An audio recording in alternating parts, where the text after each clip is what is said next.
Hi అండి, welcome to our channel. ఈ మధ్య మనం అందరం చూస్తున్నాం కదండి, కంట్రీ డిలైట్ బఫెల్లో మిల్క్ అనేవి చాలా ఫేమస్ అయ్యాయి, వైరల్ అయ్యాయి అనమాట. చాలామంది సెలబ్రిటీస్ కూడా దీనిపైన యాడ్స్ చేస్తున్నారు. అంతేకాకుండా నెయ్యి కూడా చేసి చూపిస్తున్నారు, అంత వస్తుంది ఇంత వస్తుందని. సో నేను కూడా పిల్లల కోసం అనేసి ఇవి తాగితే కొంచెం బలంగా ఉంటారనిపించి నేను కూడా తెప్పించాను. ఒక 1 వీక్ నుంచి వాడుతున్నాం అనమాట. నేనైతే ఇప్పటివరకు నెయ్యి చేయలేదు, ఎలా వస్తుందో చూద్దాము అనేసి దీని గురించి అయితే రివ్యూ ఇద్దామని ఈ వీడియో చేస్తున్నాను. ఇవైతే నైట్ పడుకునే ముందు ఆర్డర్ పెట్టేస్తే మార్నింగ్ కల్లా వచ్చాయండి. మాకైతే 6:30 కల్లా వచ్చాయి. అంతకుముందు 4కే వచ్చేవాళ్ళు. ఆ టైంలో మాకు కుదరదు అనేటప్పటికి ఇంకా 6కి తెచ్చి ఇవ్వమన్నాము. 6:30 కల్లా బయట పెట్టేసి వెళ్ళిపోతారనమాట. సో ఇవైతే 450 ml అండి. స్టార్టింగ్లో అయితే 27 రూపీసే మేము ఫస్ట్ ఆర్డర్ చేసింది. తర్వాత అది 32 రూపీస్కి వచ్చింది. ఇప్పుడైతే 40 రూపీస్ అట, 40 42నో. చాలా అయితే పెరిగిపోయింది, ఆల్మోస్ట్ డబల్ వరకు వచ్చైతే ప్రైస్ అయితే చాలా పెరిగిపోయిందనమాట. సో ప్రజెంట్ అయితే కంటిన్యూ చేస్తున్నాము. పాలు కూడా టేస్ట్ అనిపిస్తున్నాయి అన్నమాట. ఇంకా ఇందులో ఏమేమి ఉన్నాయో అన్నీ కూడా లిస్ట్ అయితే ఇచ్చారు, క్యాలరీస్ ఎంత, ప్రోటీన్స్ ఎంత అని. కవర్ కూడా చాలా థిక్గా ఉంది. మన నార్మల్ బయట దొరికే మిల్క్ ప్యాకెట్స్ కన్నా కూడా ఇది రీసైకిలబుల్ అన్నమాట. ప్లాస్టికే కానీ రీసైకిలబుల్. ఇక ఇవైతే ఫస్ట్ కాగబెట్టి చూపిస్తాను.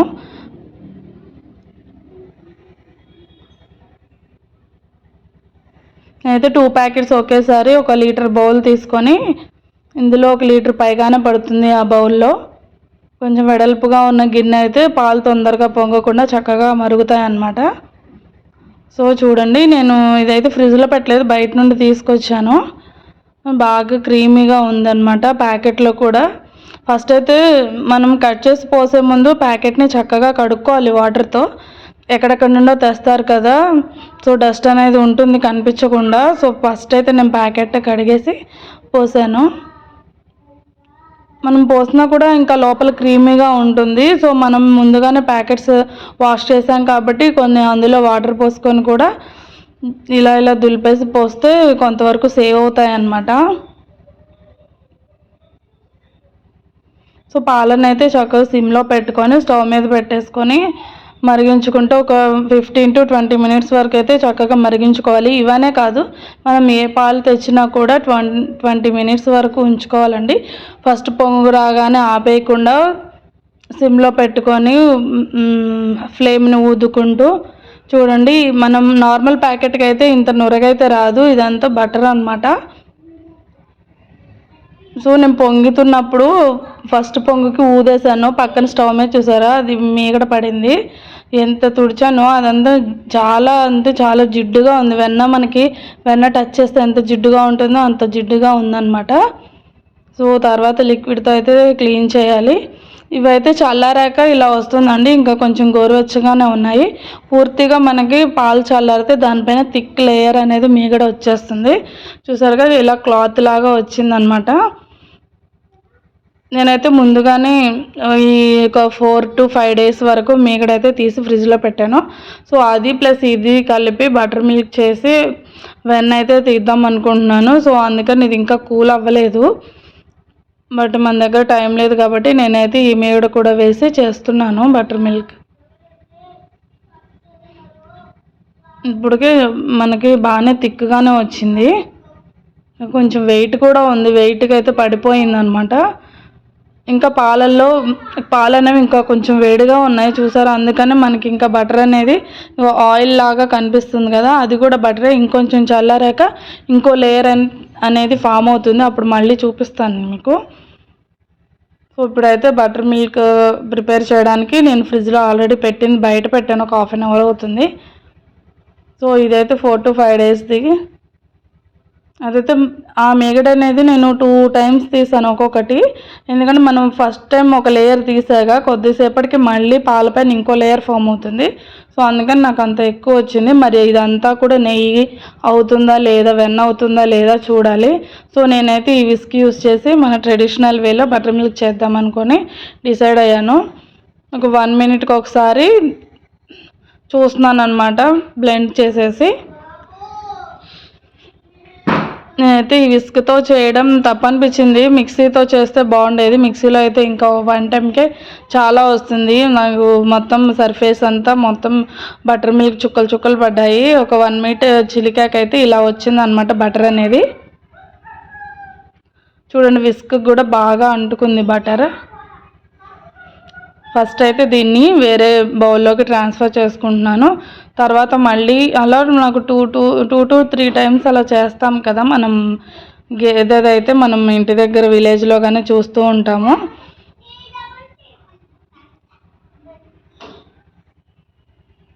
సో మేము ఇంటి దగ్గర నుంచి ఊరు నుంచి వచ్చేటప్పుడు కూడా బాటిల్లో తెచ్చుకుంటాము పాలు. ఈవినింగ్ టైము అలా అయిందంటే ఎర్లీ మార్నింగ్ బయలుదేరిన తెచ్చుకుంటాము. దానికైతే 2 to 3 టైమ్స్ చేసినా కానీ బటర్ అనేది వస్తూనే ఉంటుంది. సర్ఫేస్ అంతా డ్రాప్స్ పడిపోయాయి, చాలా జిడ్డుగా ఉన్నాయి. అవైతే నేను మళ్ళీ మొత్తం క్లీన్ చేసుకోవాలి. ఇంకోసారి అయితే బ్లెండ్ చేసి చూస్తాను విస్క్తో. నా డ్రెస్ పైన కూడా డ్రాప్స్ పడిపోతున్నాయి. నెక్స్ట్ టైం అయితే ఈ ప్రాసెస్లో అయితే చేయను. ఇంక మళ్ళీ వచ్చిందండి యాజ్ ఇట్ ఈజ్. నాకైతే మళ్ళీ బటర్ వచ్చేసింది. ఇక ఇంకో టైం కూడా నేను చేశానండి. మొత్తం 3 టైమ్స్కి నాకు ఇంత బటర్ అయితే వచ్చింది. సో మనం కలెక్ట్ చేసిన బటర్ అంతా మళ్ళీ వాటర్లో నీట్గా కడిగేసుకోవాలి. మనకి పాల మీగడ అనవసరమైనది కూడా దీంట్లో యాడ్ అయి ఉంటుంది కదా మీగడ తీసినప్పుడు. సో ఇదైతే మనకు వచ్చింది మీగడ, చాలా అంటే చాలా జిడ్డుగా ఉంది. నాకైతే బయట మనం గేదె పాలు కొనుక్కుంటాం కదండి, ఆ బటర్ ఎలా ఉందో అలానే అనిపించింది. సో ఇదైతే మనకు వచ్చింది మీగడ, చాలా అంటే చాలా జిడ్డుగా ఉంది. నాకైతే బయట మనం గేదె పాలు కొనుక్కుంటాం కదండి, ఆ బటర్ ఎలా ఉందో అలానే అనిపించింది. ఇంకా ఇదైతే టోటల్ బటర్ అనమాట. దీనికి ఎంత నెయ్యి వస్తుందో చూడాలి. నేనైతే ఆల్మోస్ట్ 1 కప్ అయితే వస్తుంది అనుకుంటున్నాను. బటర్ మిల్క్ చేసే లోపల పాలు అయితే కూల్ అయిపోయాయి. చూసారా, ఇంకో లేయర్ అయితే ఫామ్ అయిపోయింది. సో ఈ మీగడ కూడా మనం కరుగుతున్న నెయ్యిలో వేసుకొని బటర్లో వేసుకుంటే నెయ్యిగా అవుతుందేమో చూద్దాము. ఇక మొత్తం వెన్ననైతే ఒక పెద్ద బౌల్లో తీసుకొని స్టవ్ని సిమ్లో పెట్టుకొని బాయిల్ చేసుకుంటున్నాను. మన దగ్గర ఉంది ఆల్మోస్ట్ ఒక 1 వీక్దే కాబట్టి సిమ్లో పెట్టుకొని 5 to 10 మినిట్స్ అయితే సరిపోతుంది. మనకి నెయ్యి అనేది తయారైపోతుంది అనమాట. సో ఒక 10 మినిట్స్ వెయిట్ చేసిన తర్వాత అయితే రిజల్ట్ ఇలా వచ్చిందనమాట. నెయ్యి అయితే వచ్చేసింది.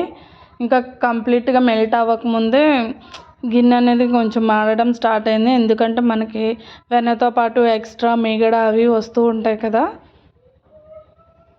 ఓన్లీ వెన్న పర్ఫెక్ట్గా అయితే నేను తీయలేదు, సో అందుకని మిగిలింది అలా వస్తుంది.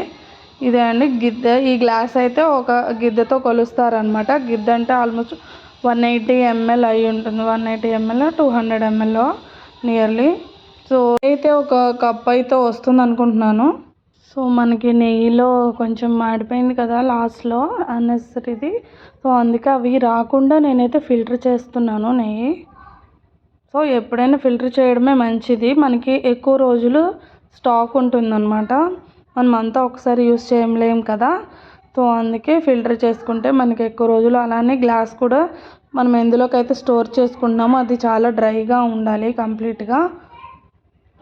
సో నాకైతే ఆల్మోస్ట్ గ్లాస్కి లైన్ ఉంది కదా అంతవరకు అయితే వచ్చిందనమాట. సో పర్లేదు అనిపించింది నాకైతే. ఇంకా అమ్మ వాళ్ళు, మా అత్తయ్య వాళ్ళైతే పర్ఫెక్ట్గా చేస్తారు, వాళ్ళకైతే ఇంకా ఎక్కువే వస్తుంది. ఆ గ్లాస్ అయితే ఫుల్ అయిపోతుంది. సో ఇదైతే నా ఎక్స్పీరియన్స్ అనమాట కంట్రీ డిలైట్ మిల్క్తో. పాలైతే పిల్లలకి పాలు ఇస్తున్నాం కదండి, పాలు కల్పిస్తాను గ్లాసులో కప్పులో, అవైతే ఎప్పుడు మిగులుస్తారు. బట్ ఈ పాలు అయితే కంప్లీట్గా ఫినిష్ చేయడం అయితే నేను అబ్జర్వ్ చేశాను. సో మేము అందుకని కంట్రీ డిలైట్ పాలే కొంచెం కాస్ట్ ఎక్కువైనా కానీ అవే కంటిన్యూ చేస్తున్నాం అన్నమాట. సో నాకైతే బెస్ట్ అని అనిపించింది. సో నేనైతే ఒకసారి కర్డ్ కూడా చూపిస్తాము. ఇది ఆల్రెడీ మేము మార్నింగ్ వాడేసాము.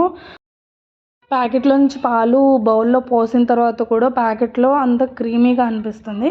సో ఆ క్రీమ్ అనేది రావాలనేసి నేను వాటర్ పట్టేసి దులిపి పోసాను అనమాట. సో ఆ వాటర్ వరకు సపరేట్ అయింది అనుకుంటా మేబీ.